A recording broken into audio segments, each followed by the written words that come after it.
jamaah.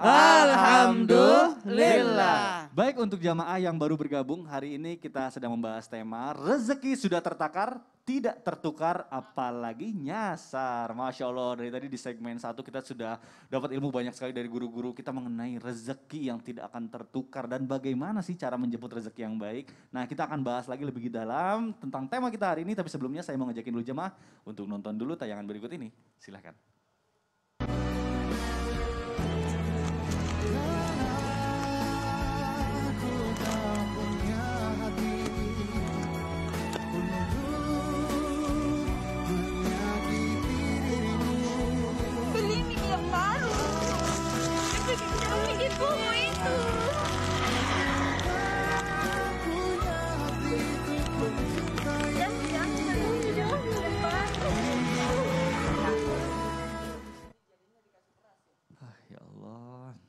Ini aku langsung berasa gitu nyesek di hati karena mohon maaf kalau misalnya makan itu sering juga nggak habis gitu. Padahal kadang kita sering menyepelekan hal-hal kecil dan ternyata bagi orang lain itu sangat berharga. Ya Allah. Alhamdulillah banyak orang baik dan juga sudah berbagi informasi yang membuat kita juga jadi pelajaran untuk kita. Nah, saya mau ke Ustadz Syam nih ya. Afwan Ustadz, Baik. tadi ada satu pertanyaan saya dijawabnya sama bahasa yang saya kurang mengerti, jamaah juga kasihan. Saya ulangi sedikit ya, mungkin ada yang baru gabung. Rezeki itu kita sudah tahu, katanya rezeki itu tidak akan tertukar dengan orang lain. Malah katanya rezeki itu bisa datang dari orang lain. Nah, yang pengen saya tahu itu bagaimana sih cara Allah menggerakkan hati seseorang untuk memberikan rezeki sama kita. Baik, bismillahirrahmanirrahim. Baik guruku Ustadz Hilman, Ustadz Maulana, Mas Mikdad serta guru-guru kami yang dimuliakan Allah Subhanahu wa taala. Tadi sempat kita jawab sedikit dengan satu ungkapan tarkul i'timadi 'alal asbab ilal i'timadi 'alal musabbib. Apa itu tawakal? Tarkul i'timadi 'alal asbab. Meninggalkan ketergantungan terhadap penyebab, ya asbab terhadap sebab, kepada ketergantungan terhadap si yang menyebabkan. Siapa itu? Allah Subhanahu wa taala. Kita kan kadangkala terlalu tergantung dengan si ini penyebabnya gitu. Penyebabnya kayak bagaimana supaya dapat duit? Kerja, ya kan? Bagaimana supaya sembuh? Berobat. Memang, tapi jangan ketergantungan dengan kerja itu sendiri. Karena ternyata Allah lah yang memberikan rezeki kepada kita. Ada orang kerja, oh memang secara ukuran manusia ketika dia kerja dapat 10 juta per bulan. Tapi secara hitungan Allah Subhanahu wa taala dengan gaji 10 juta belum tentu cukup. Kalau dikasih penyakit yang obatnya lebih daripada 10 juta, subhanallah. Maka meninggalkan penyebab kepada sang yang menyebabkan itu sendiri. Artinya ketergantungannya yang ditinggalkan. Bukan juga penyebabnya. Ada orang tidak mau dia bekerja atau tidak mau berobat. Saya mau sembuh karena Allah yang menyembuhkan. Berobat, nggak usah kita berobat. Oh tidak begitu, karena Allah juga berikan ilmu kepada para dokter. Kenapa kita tidak boleh meninggalkan berobat? Karena bukan sebabnya yang kita tinggalkan, tapi ketergantungannya. Ada seorang wali Allah berdoa kepada Allah Subhanahu wa taala, "Ya Allah, saya ini makan sehari cuma 2 piring. Masa saya harus kerja?" Iya kan? Mana maha kuasamu ya Allah. Engkau kan maha pemberi rezeki. Saya kayaknya nggak usah bekerja kalau cuma 2 piring sehari. Ya Allah, aku mohon kepadamu berikan aku rezeki 2 piring sehari tanpa bekerja. Ternyata suatu ketika difitnah dia nyolong di pasar. Difitnah nyolong di pasar, dimasukkan ke penjara. Akhirnya di penjara dia bermimpi, dikabulkan doanya oleh Allah Subhanahu wa taala. Dia dikabulkan, apanya yang dikabulkan? Saya masuk penjara kok dikabulkan oleh Allah Subhanahu wa taala. Ternyata dia baru sadar, di dalam lapas itu orang makan tanpa bayar.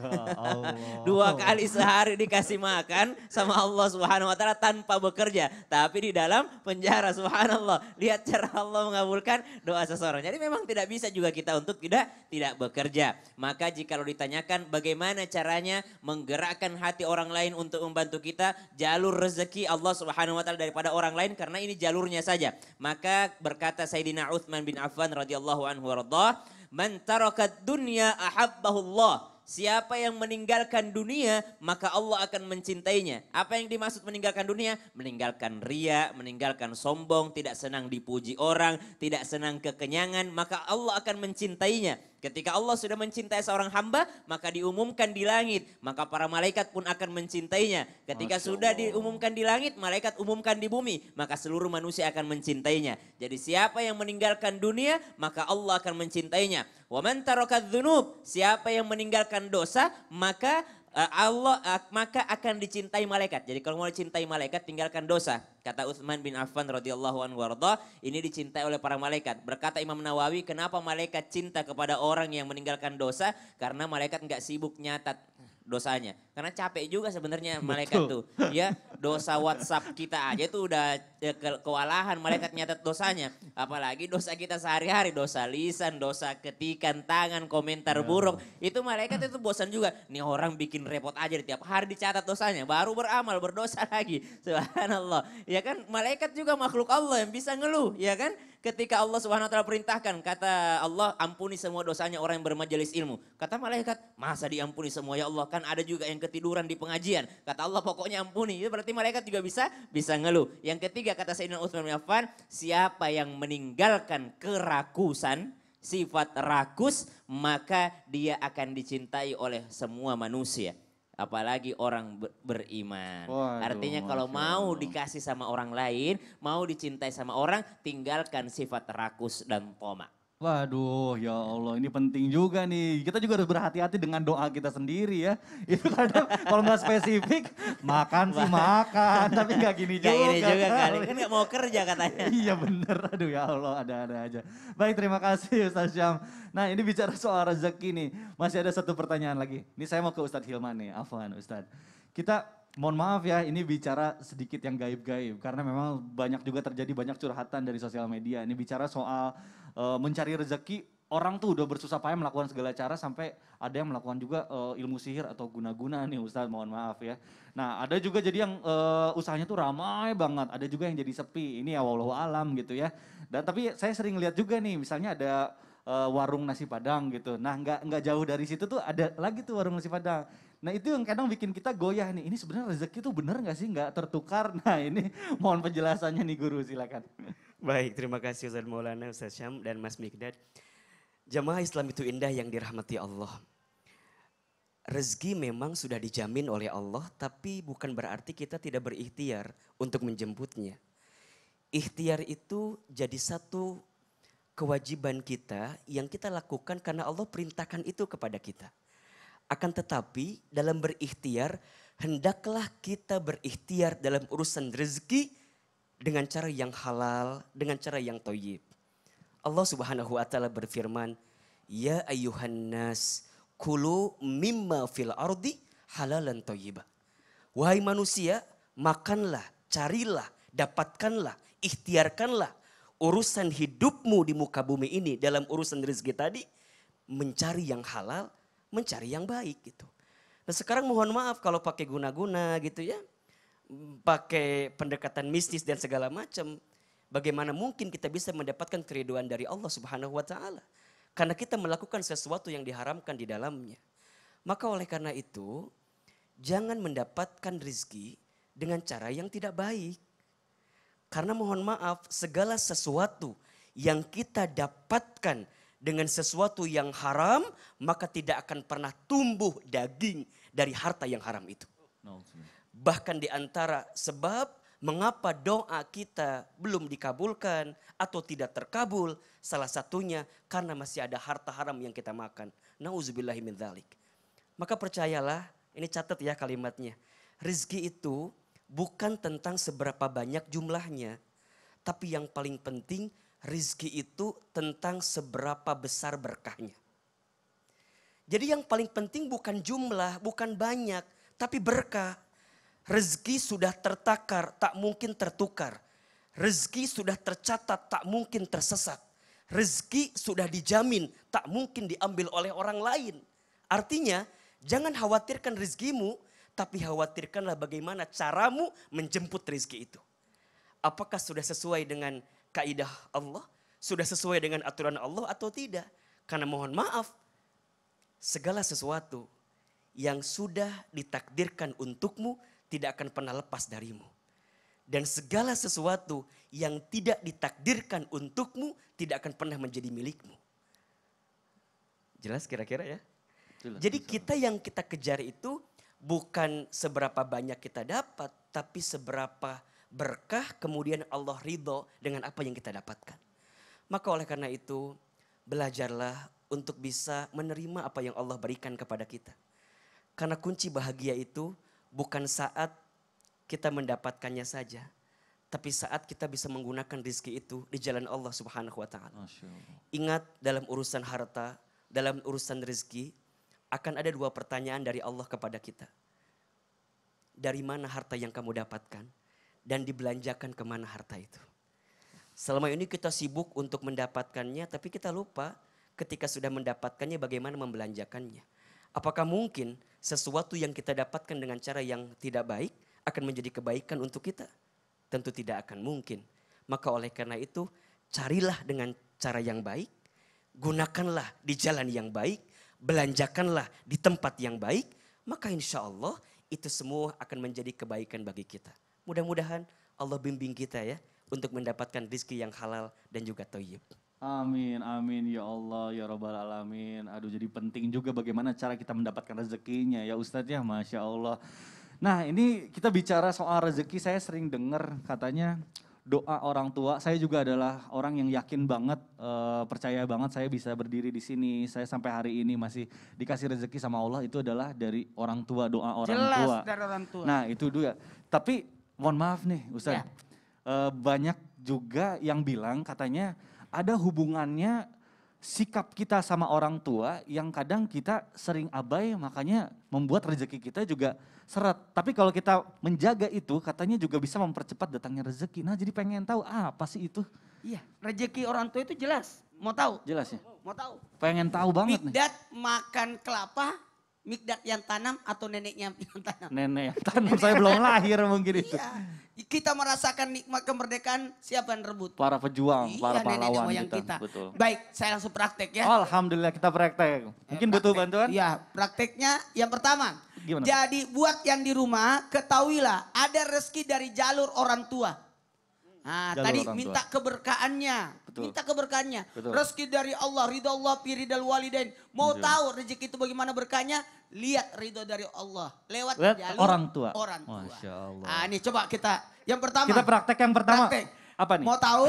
Mau. Simple, yakni prakteknya cium tangan. Cium tangan. Iya. Katakanlah Ini saya, kita praktek. alhamdulillah tercapai juga acting sama Ustadz Maulana. Saya ceritanya mau pergi kerja ya, Ustadz mau ya. kerja. Assalamualaikum Pak, saya mau pergi kerja dulu ya. Oh iya iya.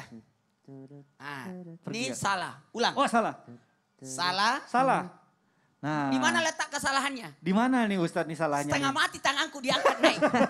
Salah ini dia. Jadi yang Salah. benar gimana nih Yang Ustadz? benar, ini tangan yang didatangi anak. Oh gitu. Jadi kepalanya yang tunduk. Kita kesini, kita yang Ya, begini ya. yang Ustadz. datangi. Pak, Bukan- saya pergi kerja dulu ya. Bukan Gitu. tangannya orang tua ditarik. Ah itu dia. Jadi aduh. Ini kesalahan.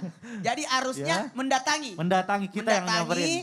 Kemudian bukan Bukan di kening ya. ditanduk. Ah, Bukan ditanduk. Yang benar berarti di Kata cium. cium. Berarti apa? Bibir. Bibir. Masya Allah. Coba dicium. Dicium. Ya. Coba lihat posisi menciumnya. Jadi tangannya. Kalau saya kasih lihat dulu tangan ini, mohon izin. Ya. Udah lihat cincin saya. Waduh, cincinnya Masya Allah. Luar biasa. Jadi gini, kalau yang di sini yang dicium, Iya. Dad, itu mohon memuliakan orang tua. Memuliakan orang tua. Memuliakan orang. Tapi biasanya dibalik. Ada yang Di sini. mencium telapaknya kan? Betul, betul. Kadang-kadang Ada. meminta keberkahan padanya. Meminta keberkahan. Gitu. Waduh. Jadi Itu yang bagusnya pertama. bolak-balik. Itu yang pertama. Jadi kalau mau muliakan orang tua karena silaturahmi yang terkuat, terbesar adalah ketika kita mendatangi orang tua. Betul, Jangan betul. orang tua yang datang ke anak. Makanya Ustaz Sam kemari jauh-jauh dari Jakarta ke Makassar. Wah ya Allah. Jadi bukan orang tua yang datang. Betul. Yang kedua. Gimana? Pak Mikdad. Nah ini yang kedua Ah, nih. Alhamdulillah nih. Aduh. Pak. Gajian. Nih buat papa ya. Jangan. Alah. Wah diterima juga. Kebalik dulu tapi diterima. Sedekah terbesar adalah kepada orang tua. Sedekah terbesar adalah kepada Anta orang wa tua. malu liabika. Dirimu dan hartamu milik orang tua. Jadi sebenarnya atas apa yang kita dapatkan itu sebenarnya ada andil orang tua di dalamnya. Nah, baik. Seluruh tubuh kita ini ada orang tua. Mukanya Mikdad, apanya mirip Mikdad sama orang tua? Sama orang tua, Hmm.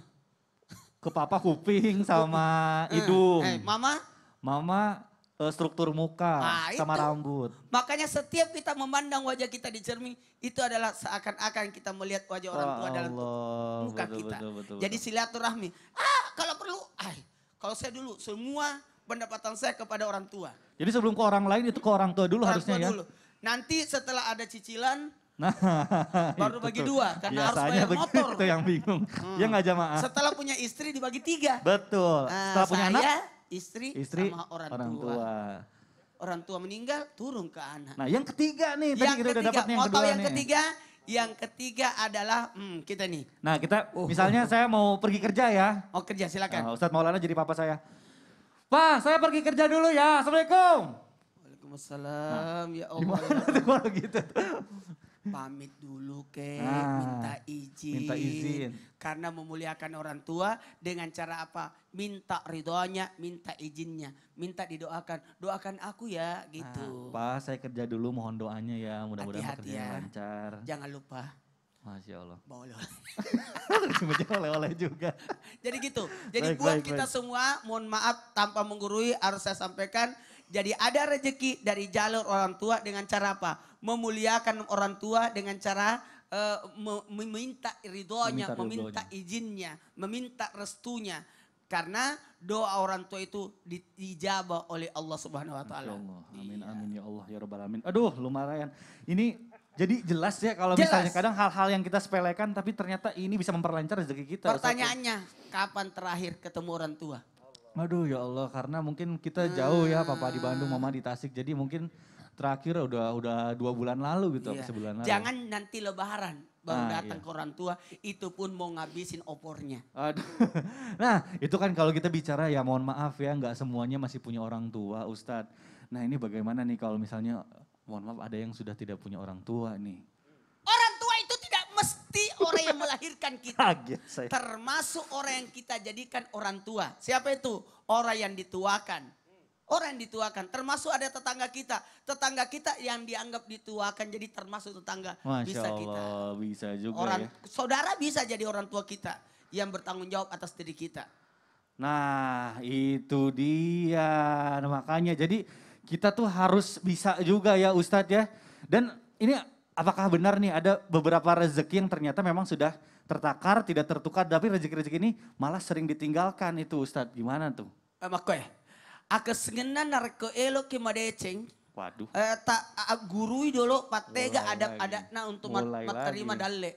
Ini enggak Ustadz Syam, ya kumaha tadi. Ustadznya jadi bingungnya abi teh Ya, kumaha ieu teh naros dibahasana nganggo. jadi kelar ieu teh nya. Mohon jadi Jadi bingung makanya abi teh. emang pokok ke dia. Sama iya. gitu. Maksudnya Astagfirullahaladzim. Ini Ya, mah jadi terus siaran kumaha ieu teh nya? Akasengenan. Ya. Tak madeceng itu nasabak Cina engkau Ah, dibahas. ngapa jadi siaran? Aduh, Jadi jadi- siaran lokal. Jangan jamaah tungguin aja setelah yang satu ini kita akan jelasin tanpa siaran lokal. Karena kita tahu yang nonton adalah jamaah dari seluruh Indonesia. Dari Sabang sampai Merauke. Jadi Merauke. jangan kemana-mana. Tetap di Islam itu indah. Jamaah, oh jamaah. Alhamdulillah. Nah uleng kamu kantor Aduh dan enggak leng ngerti abi mah. Taruh kong latang.